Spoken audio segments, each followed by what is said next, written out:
그리도의 평강 여러분 마음을 주장하게 하시기 바랍니다. 아유 진짜 기존이는 어때 그래 잘생겼냐? 성민이보다 잘생긴 건 내 처음 봤다.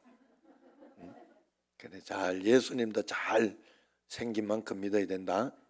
알았지? 큰 소리로 알았지? 오늘 기준이가 이렇게 와서 여러분 잘 모르지만 이렇게 베이스를 이렇게 해주니까 확실히 풍성해요. 참 신기해. 이영길 권사님도 치라고 하는 이유는 풍성해요. 이 피아노가 더 붙으면 더 풍성해지고 여러 가지가 풍성해. 교회는 그런 것인 줄로 믿습니다. 여러분들이 한 사람 한 사람 자기가 잘하는 게 있고 또 자기가 이렇게 감동이 되는 게 있어요. 그래서 교회는 여러분들의 봉사, 헌신, 사랑, 관심 이걸로 이렇게 하나가 되어서 나가는 거예요. 그래서 여러분, 그래서 권사님들이나 이런 분들은 또 하기 싫어도 어떨 때는 이렇게 저것도 와야 되고 내일 새벽에 안 올라고 오늘 다 와가지고 이거 지금 내가 내일 새벽에 굉장히 이게 그 저 뼈대만 이렇게 가는 거 아닌지 그런 걱정이 됩니다만은 다 맞게 놓으려고 합니다. 목회도 그거 다 걱정하면서 어떻게 살겠어 그냥 하나님이 인도하는 대로 요번에 또 그 장로님이 또 돌아가고 요 시기에 또 이렇게 돌아가셔가지고 요번 주 진짜 좀 바쁘더라고. 좀 지친다 하는 마음이 들 정도로 이렇게 좀 바빴어요. 그렇지만 그래서 그런지 오늘 또 점심은 또 안 먹는다고 그렇게 이렇게 이야기하고 이렇게 광고를 했는데도 드시라고 해가지고 얼마나 또 맛있게 먹었네요. 오늘 또 점심을 억지로 맛있게 먹어가지고 그러니까 하나님이 나로 하여금 너 힘드니까 내가 요건 나의 해석입니다. 여러분들 어떻게 해석할지 모르고 그 때를 맞춰서 하나님이 딱딱 그렇게 해주신 것이 아니냐 하는 그런 마음이 듭니다. 하나님 인도하는 대로 사는 거예요. 여러분 아셨죠? 그래가지고 이렇게 하나님이 내가 그냥 이렇게 인도된 이렇게 내 삶을 내가 막 만들어서 내가 계획하고 뜻하고 이렇게 사는 것 같지만 아니에요. 절대로 여러분 마음대로 절대로 안 돼요. 어떤 일이 생기고 이런저런 일들이 훅훅 들어와요. 일단 하나님이 허락해 놓으신 거니까 하나님 앞에서 여러분들이 풀고 해석하고 하나님께 지혜를 구하고 하나님이 이렇게 이번 또 고민이 되고 어려운 일이 있어도 고민하지 말고 하나님께 기도하고 맡기고 그냥 하나님 내가 최선을 다해 하나님 뜻이라고 생각하는 만큼만 사시면 돼요. 그게 중요해요.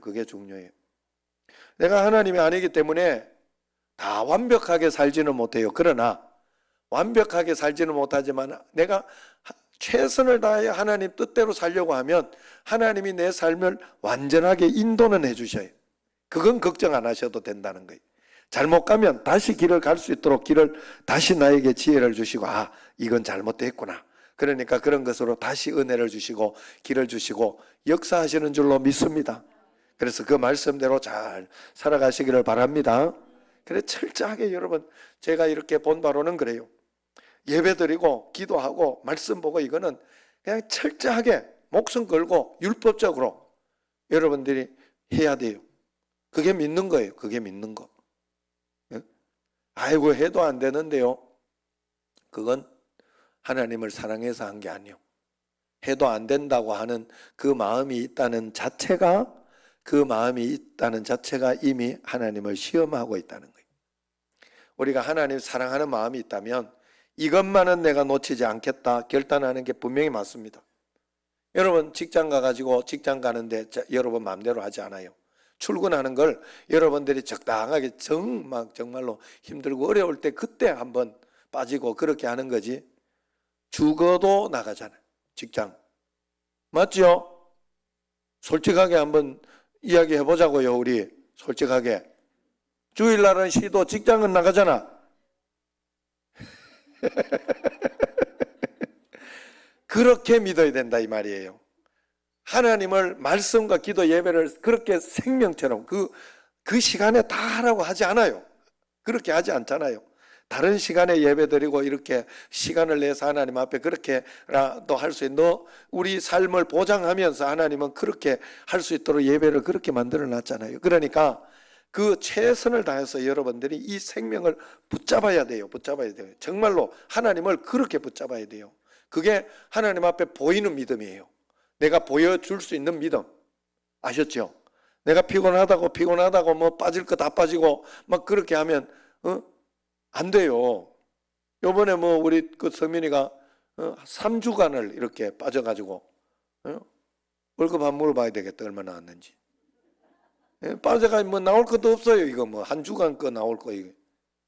하나님 앞에 마찬가지예요. 여러분 뭐 이빨 빠지듯이 다 빠지고 뭐 내 편한 대로 다 하고 그럴 것 같으면 하나님도 하나님 편한 대로 이빨 빠질 거 다 빠진다니까. 중요한 건 진짜 힘들어도 예배, 말씀, 기도 이거는 그냥 생명처럼 붙잡으면 여러분들이 반드시 삶에 생각지 않던 기적들 그것이 분명히 옵니다. 여러분 끝까지 가보지 않아서 그래요. 끝까지 가보지 않아서 꼭 그렇게 믿고 하나님 앞에 믿음으로 한 걸음 따라가시기 바랍니다. 어떤 방송에서 젊어서 고생은 사서도 한다 막 그런 속담을 어떻게 생각하냐 하면서 애청자들의 의견을 들었어요. 그랬더니 한 젊은이가 전화를 해가지고 젊어서 고생 사서도 한다 그렇게 생각하시는 분들 내 고생 좀 사가서 싸게 팔 테니까 내 고생 좀 싸게 팔 테니까 가져가라고 그랬다고 해요. 이게 요즘 젊은이들의 생각이라 그래요. 여러분 고난이라는 신비가 있어요. 그러나 원래 하나님의 자녀들을 향한 하나님의 계획은 부요함이요 행복입니다. 하나님은 세상을 만드시고 에덴 동산을 지어 거기 사람이 살게 했어요. 그러면서 하나님 보시기에 좋았더라 참 좋구나 행복하구나 하면서 하나님이 그렇게 보셨어요. 그래 에덴 동산에 사는 아담과 하와도 가정이 행복했어요. 참 달콤한 사랑의 고백이 있었습니다. 에덴의 모든 것은 풍요로웠어요. 가난도 질병도 저주도 없었어요. 하나님이 창조하신 세상을 가꾸고 섬기는 일도 행복하기만 했어요. 아담이 동물들을 섬기는 일은 하나님의 선물이요 축복이었습니다. 그러나 사람이 범죄한 이후에 일을 하게 되고 고난이 오게 된 줄로 압니다. 죄의 결과로 섬겨야 할 세상 환경이 어려워지고 힘들어진 거지요. 그러므로 우리는 일함으로 하나님을 섬기게 되었어요. 우리는 일함으로 공동체 이웃을 섬기기 시작합니다. 우리는 일함으로 가족의 필요를 공급받는 겁니다. 우리는 교회에서도 일함으로 하나님 나라를 섬기는 거예요. 그래서 행복하게 일하는 것이 바로 우리의 축복이 되는 것이. 현재 통영시장인 그 강석주 시장의 아버지가 연로한 몸인데 아파트 경비도 하고 하단도 가꾸고 한답니다. 주위 사람들이 이제 아들이 시장이 됐으니 일을 하지 않아도 되겠습니다. 그랬더니 그분 하시는 말씀이 아들이 시장이지 내가 시장인감. 내일 뺏을 생각하지 말어. 이건 내 건강이요 내 행복이요. 그러면서 그 경비 일을 계속 열심히 했다고 해요. 열심히 하고 있대요 지금. 여러분 우리 신앙인들 중에 어려운 형편 중에 가난하게 살면서도 누구보다 당당하고 멋지게 사는 사람들이 있어요. 그러나 가난이 우리의 인생의 목표는 아니지요. 가난 자체가 선은 아닙니다. 그렇다고 반대로 부 자체도 선은 아니에요. 그냥 하나님을 섬기는 수단이에요. 부 자체를 축복으로 포장했어도 안 되고 가난을 미화시켜도 안 됩니다. 우리는 어떤 형편에 처하든지 내게 능력 주시는 자 안에서 모든 것을 할 수 있어서 부한 가운데도 교만하지 않을 수 있고 가난하는 가운데도 비굴하지 않을 수 있는 행복하게 내 사역 감당하며 기쁨으로 살 수 있는 믿음의 사람들이라는 것이에요. 베니인의 책 가운데 부자가 되는 것은 하나님의 뜻입니다라는 그런 책이 있어요.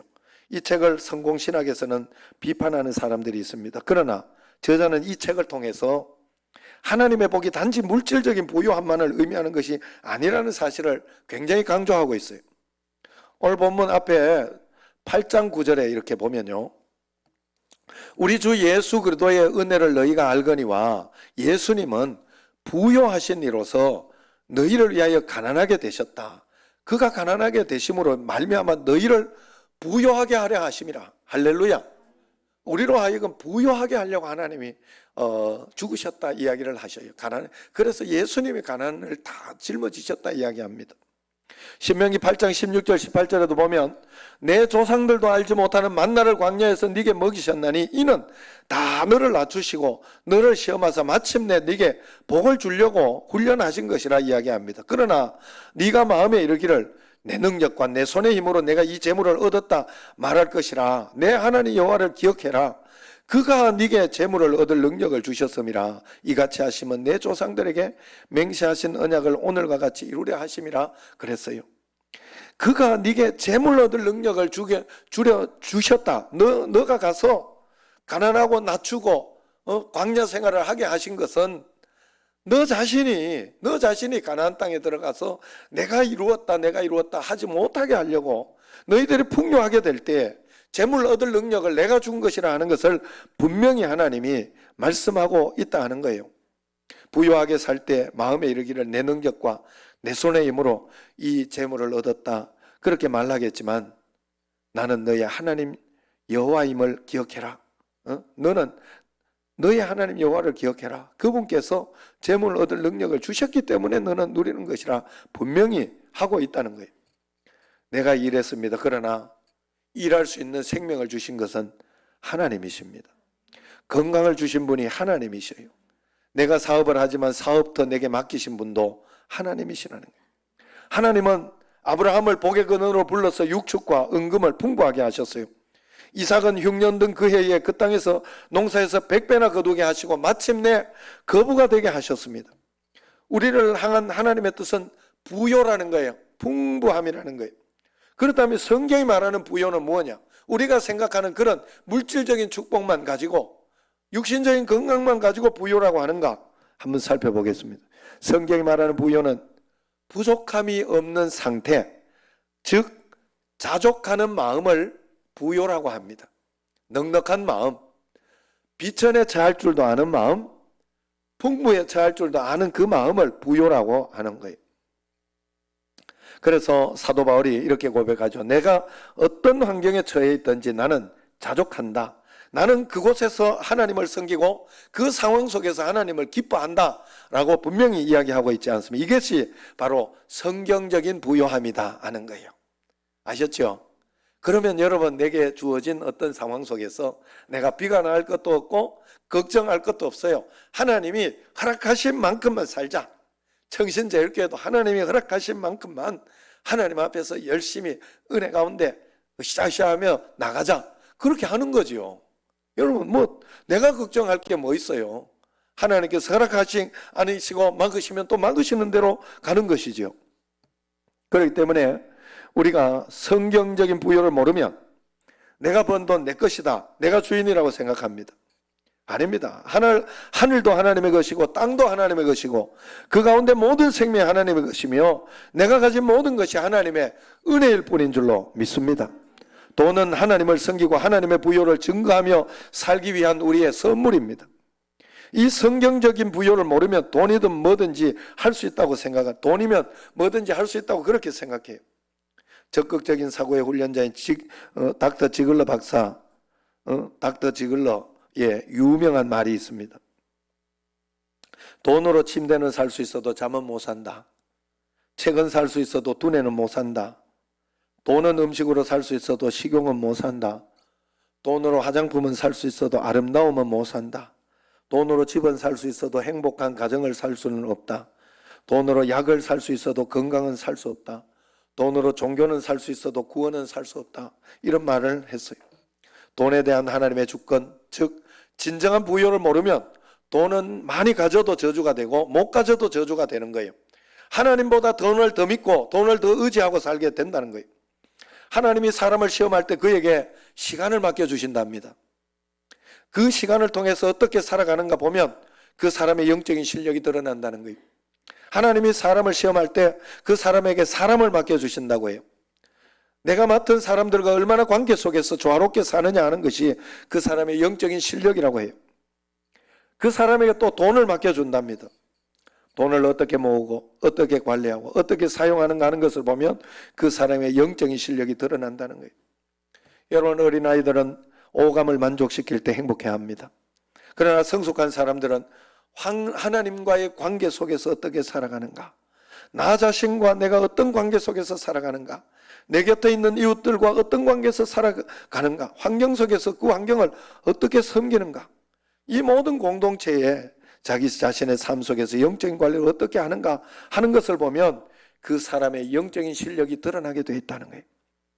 우리들 가운데 가난하면서도 부유롭고 행복한 사람이 있습니다. 어떤 사람은 가난하면서 그 근성까지 가난해져 있어요. 마음마저 가난하게 살아가는 사람들이 있습니다. 부자이면서 늘 목마르고 행복하지 않은 사람들이 있어요. 가장 복된 사람, 우리가 바라는 삶이 있습니다. 그것이 뭐예요? 풍요롭고 부유롭고 행복한 삶이죠. 그래서 성경이 말하는 이런 부유는 받는 것이 아니라 심는 것이라. 성령이 말하는 부유는 심는 것이다. 그렇게 이야기를 합니다. 오늘 말씀 6절을 한번 같이 읽어보도록 하겠습니다. 이것이 곧 적게 심는 자는 적게 거두고 많이 심는 자는 많이 거둔다 하는 말이로다 그랬어요. 가령 내가 입을 열고 하는 모든 말은 씨가 되어 이 땅에 떨어지는 거예요. 옛말에 말이 씨앗이 된다 하는 말이 있잖아요. 내가 어떤 말을 심느냐 여하에 따라서 내가 거둔다는 거예요. 내 곁에 사람들을 세우고 덕을 세우면 내게 덕이 되는 것이고, 비난을 심고 미움을 심으면 비난과 미움을 내가 거두게 되는 거예요. 배신의 씨앗을 심으면 배신을 거두는 겁니다. 그러나 선을 뿌리고 심으면 내 인생에 선을 거두게 되어 있습니다. 그래서 심은 대로 거둔다, 뿌린 대로 거둔다, 만고불변의 진리입니다. 미국에 아주 큰 가구점 거리가 있었답니다. 늦가을 쌀쌀한 비가 내리는데 한 할머니가 촉촉히 비에 젖어서 가구점 앞을 왔다 갔다 하더랍니다. 그 누구도 이 할머니의 관심을 갖지 않았습니다. 가구점 처마를 왔다 갔다 하며 비를 피해보려고 애를 씁니다. 그때 종업원이 나와서 주인이 나와서, 젊은 주인이 나와서 할머니 뭘 도와줄까요? 그러면서 이렇게 이야기를 했어요. 그랬더니 그 할머니가 날 픽업하러 차가 오는데 아직 도착이 안 하네 그러면서 이렇게 잡고 있더니 할머니 이래 들어와서 차 한잔 하세요. 따끈한 차 한 잔을 대접했습니다. 할머니 차 번호가 어떻게 됐어요? 기다리는 차 색깔이 뭔가요? 몰라 그러면서 부스럭부스럭 주머니에 차 번호를 이렇게 주더랍니다.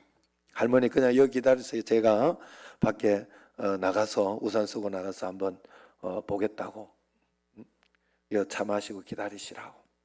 그래서 우산 쓰고 나가서 보니까 차가 이렇게 서성이는 것을 보고 이러이러한 할머니를 픽업하러 오셨냐고 그렇게 말씀을 드렸어요. 그래서 보니까 할머니를 찾고 있다. 그래서 그 할머니를 이제 모셔드렸습니다.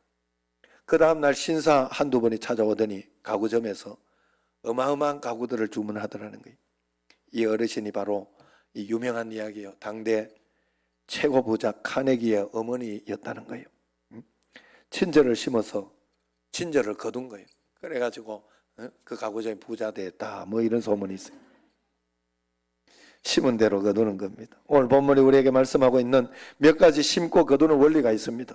첫 번째는 씨앗의 원리. 콩 심은 데 콩 나고 팥 심은 데 팥이 납니다. 악을 심으면 악을 거두고 선을 심으면 선을 거두는 겁니다. 또 분량의 원칙이에요. 적게 심는 자는 적게 거두고 많이 심는 자는 많이 거둔다고 하는 원칙이 있어요. 세 번째는 적게 심어놓고 많이 거두려고 하면 도둑놈 심보예요. 세 번째 정성의 원리예요. 반드시 많이 심는다고 다 많이 거두는 것은 아닙니다. 정성을 함께 심고 헌신을 함께 심어야 되는 것입니다. 네 번째는 기다림의 원리가 있어요. 심는다고 곧바로 아침에 심어 저녁에 거둘 수 있는 게 아니에요. 봄에 씨를 뿌려서 가을에 거둡니다. 금년에 심어서 10년, 20년 후에 거두는 것도 있어요. 그 부모들이 씨를 뿌리고 자손들이 거두기도 합니다. 선한 씨를 뿌리는 그 자손들이 걸식하는 것을 보지 않게 될 것이다. 성경에 약속한 것입니다. 때로는 악을 뿌렸는데 악을 심었는데 아무 일도 일어나지 않는다. 내가 거짓말하고 나쁜 짓을 하고 있는데도 괜찮은 것 같다. 두려워해야 돼요. 반드시 거둘 수 있는 것이기 때문에 그래요. 선을 심었는데 열매가 나타나지 않았다. 낙심할 필요 없어요. 성경은 이렇게 말합니다. 우리가 선을 행하되 낙심하지 말지니 포기하지 아니하면 때가 이름에 거두리라. 할렐루야. 다섯 번째는 심판의 원리가 있어요. 심었으면 하나님의 심판을 기다려야 합니다. 여섯 번째는 은총의 원리입니다. 내가 심었다고 해서 내가 가꾸는 것이 아니에요. 나는 수고한 것뿐이고 비를 주시는 분도 하나님이요 온 우주 질서를 주신 분도 우리 하나님이고 땅을 허락해 주신 분도 하나님이요 땅에서 이렇게 잘 이렇게 영양분이 공급되는 것도 하나님의 은총, 하나님의 은혜로 살아내야 한다 하는 거예요. 은총의 원리가 있습니다. 일곱 번째로 나눔의 원리가 있습니다. 내가 땀 흘리지만 내 땀이 다른 사람을 복되게 할 수 있는 거예요. 여러분 우리가 먹는 쌀, 밥, 이것은 5% 정도의 농부들이 농사를 짓는다고 해요. 그런데 그 5%의 농부들이 농사를 지으면 온 국민이 함께 먹고 수출도 하지 않습니까? 내 수고로 말미암아 하나님을 섬기고 세상을 섬기고 내 이웃을 섬길 수 있는 줄로 믿으시기 바랍니다. 그러면 우리가 이 심은 대로 거두는 법칙을 누리기 위해서 어디에 심어야 할까요? 우리가 심어야 할 곳은 바로 하늘나라입니다. 영원한 하늘입니다. 영원의 때를 위해서 우리가 심어야 하고 영원한 상급을 위해서 우리가 심어야 하는 줄로 믿습니다. 마태복음 6장 20절에 오직 너희를 위하여 보물을 하늘에서 하도라. 각각 그 마음에 정한 대로 할 것이요 인색함으로나 억지로 하지 마라. 고린도후서 9장 7절. 말라기 3장 10절에 너희의 온전한 11조를 창고에 들여 나의 집에 양식이 있게 하고 그것으로 나를 시험하여 내가 하늘 문을 열고 너희에게 복을 쌓을 것이 없도록 붙지 아니하나 봐라 그랬어요. 11조 주의성수 봉사 헌신 내 것이 아니에요. 내가 심을 수 있는 기회를 주신 하나님의 것입니다. 이것을 영적으로 잘 심을 때 우리는 참된 복을 받게 되는 줄로 믿습니다. 오늘도 예배로 하나님 앞에 잘 심으시기를 바랍니다. 여러분 정말로 오늘 이렇게 저기도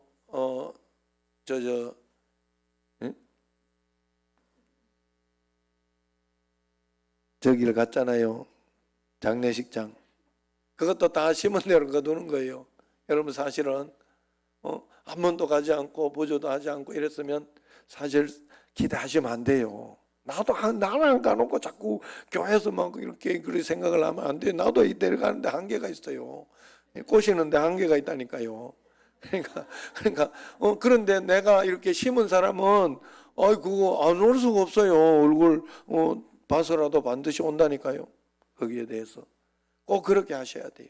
꼭 그렇게 하셔야 돼요. 하나님 앞에서 우리가 그런 마음을 가지고 하나님 앞에 예배하는 시간 아껴서 행복해지고 11조 아껴서 부자 되고 또 기도 시간 아껴서 복된 삶을 사신 분이 있을까요? 만약에 있다고 해도 그것은 세상에 편성된 가짜예요. 언젠가 무너질 것이 온전하지 못한 심음이에요. 여러분 선악과 따먹고 행복하고 복된 사람이 없어요. 우리가 하늘에 심는 것은 우리의 진짜 신앙 고백입니다. 하나님이 내 인생의 주인이시다. 내가 살아가는 모든 것은 하나님의 은혜로 살아가는 것이다 하는 진짜 신앙 고백이 되는 거예요. 하나님의 은혜에 대한 진정한 고백이 되는 것입니다. 여러분 심은 대로 거둔다는 이 성경의 법칙은 이 세상 모든 영역에서도 진리입니다. 심지어 투자에서도 진리입니다. 그리스도인들이 투자를 해도 되는가? 예, 투자를 해도 되죠. 투자는 해도 됩니다. 그러나 투기는 안 됩니다. 오히려 성경의 투자에 대한 많은 법칙들이 나옵니다. 너희들이 미리 이렇게 뿌려내라. 봉사하고 헌신하는 거 그리고 구제하는 것을 미리 해라. 그러면 나중에 거둘 것이다. 투자의 원칙이. 잘못된 투자가 있어요. 그리스도인들이 욕심으로 투자하는 것은 좋지 않아요. 일확천금을 꿈꾸고 투자하는 건 욕심을 심는 거예요. 그래서 하나님을 믿는 것이 아니라 욕심과 돈신을 섬기는 것입니다. 집을 산다든지 할 때 갚을 수 있는 범위 내에서 내가 아니면은 이렇게 은행권을 통해 빌려 가지고 그렇게 하는 것은 괜찮아요. 그건 투자에 얼마든지 있을 수 있습니다. 그러나 신앙 공동체 안에서 돈을 빌리는 것은 안 돼요. 돈을 서로 빌려줘서도 안 되고 빌리겠다 생각해도 안 돼요. 사단이 낍니다. 거기는 반드시 사람 잃어버리고 돈 잃어버리고 신앙 잃어버립니다. 공동체를 잃어버리는 거예요. 그래서 같은 맥락에서 성경에서는 보증 서는 것도 엄히 금하고 있는 거예요. 성경이 엄중히 가르쳐주는 그런 교훈이 있습니다. 사업 때문에 사업보다 중요한 것들을 희생시키면 안 돼요. 부자 되겠다는 욕심 때문에 부요한 마음까지 깨뜨리면 안 된다는 거예요. 돈 벌겠다고 가정을 희생시키면 안 된다는 거예요. 사업 성공하겠다고 신앙생활을 잃어버리면 안 되는 거예요. 열심히 일하고 성과 내겠다고 사람 잃어버리지 말고 건강 잃어버리지 말아야 하는 겁니다. 이 세상 살아가다가 조금 어렵다고 하나님 것을 도둑질하지 말고 살라는 거예요. 여러분 심은 대로 거둔다는 하나님의 법칙 꼭 마음속에 새기시기를 바랍니다. 내가 하나님 앞에 복받을 만한 사람이 되는 게 중요해요. 좋은 나무가 되면 좋은 열매는 저절로 맺히게 되는 거예요. 사과나무에는 사과 열매를 저절로 맺히게 되는 거예요. 복받기 원하면 복받을 그릇이 되라는 겁니다. 성경에 복 받은 사람은 그런 말이 없어요. 복을 얻은 사람은 이런 말이 없어요. 오히려 복 있는 사람은 그래요. 복은 소유의 문제가 아니라 존재의 문제라는 말입니다. 복 있는 존재가 되면 복은 쌓여지고 열매가 맺혀지게 된다는 거예요. 심은 대로 거둔다는 것은 정직하게 심으면 정직한 열매를 거둔다는 것입니다. 예수 믿는 사람들이 세상에서 무슨 일을 하든지 간에 그 분야의 전문가가 되어야 합니다. 기술, 지식, 경험 면에서도 그래야 내 이웃을 섬기며 살 수 있는 거예요. 무엇보다도 품성을 잘 심어야 돼요. 하루하루 살아가며 언어를 덕스럽게 잘 심어야 돼요. 사람 관계에 정직해야 돼요. 이 모든 것을 묶어서 성경은 죽게 하듯 하라 그렇게 말하고 있습니다. 오늘 내가 만나는 우리 가게에 들르는 사람 주님이시다 생각해야 돼요. 회사에 가서 내가 섬기는 내 상사 주님이시다 생각해야 돼요. 내가 함께 일하는 동료들, 부하 직원들 주님이시다 생각해야 돼요. 심은 대로 거둔다는 것은 신용을 심는 겁니다. 약속을 지키는 사람이 되는 것입니다. 하나님의 사람들은 말이 곧 계약서보다 더 신실한 사람이 되어야 하는 것입니다. 그렇다고 다른 사람이 거짓말하는 걸 믿고 쏟고 살아가는 것 또한 성경에서 보면 어리석은 일이라 그래요. 한 번, 두 번까지 쏟으면 쏟기는 놈이 나쁜 놈이에요. 그런데 세 번, 네 번 쏟기 시작하면 쏟는 사람이 나쁜 사람이에요. 결국은 어리석은 사람이고 하나님의 지혜가 없는 사람이에요. 여러분 정말로 정직하게 살면 하나님께서 지켜주시고 역사해 주시는 줄로 믿습니다. 예? 아내가 가끔씩 내보고 그래요. 다 목사님 마음 같은 줄 아냐고. 안 그렇다고. 앞에서 하는 거 하고 또 뒤에서 하는 거 많이 다를 때가 많다고. 물론 우리 정신제일교회는 그런 사람이 없다고 이야기를. 그러나 하나님 앞에 우리가 정직하게 살면 하나님이 내 삶을 붙들어 주시고 역사해 주. 좀 힘들고 어렵고 그렇게 해도 아유 이 토요일 날 새벽에는 아무도 안 나오겠다. 새벽 기도라도 있으면 나올 텐데 내일 새벽 기도라도 내가 하고 싶은 그런 심정이에요. 그런 마음으로, 좋은 마음으로 오늘 이 말씀에 몇 명이 반응할지 내가 한번 내일 새벽에 보려고 그랬어요. 그래서 하나님 앞에 큰 마음. 그리고 딱 이렇게 여기까지 갔다 오면 내가 밥은 반드시 드리도록 할 테니까 어떻게 해서든지 여기 앞에 가서 우리가 맛있는 것을 먹도록 할 테니까. 내한테 제일 맛있는 거는 콩나물 국밥입니다만은 늘 이렇게 아침에 그거 한번 먹어보려고 장례식 갔다 오면 콩나물 가까이 이러면 아내가 많이 이래가지고 제일 싫어하는 놈이지. 그래가지고 꼭 이렇게 이렇게 뼈가 있는 그런 걸로 가니까 아셨죠? 그래 하시고 어쨌든 심은 대로 거둬요. 거두지 못하고 계신 분들이 있으면 반드시 거두게 될 것입니다. 하나님 말씀 믿고 심음으로 거두시기를 주의 이름으로 축원합니다. 기도하겠습니다.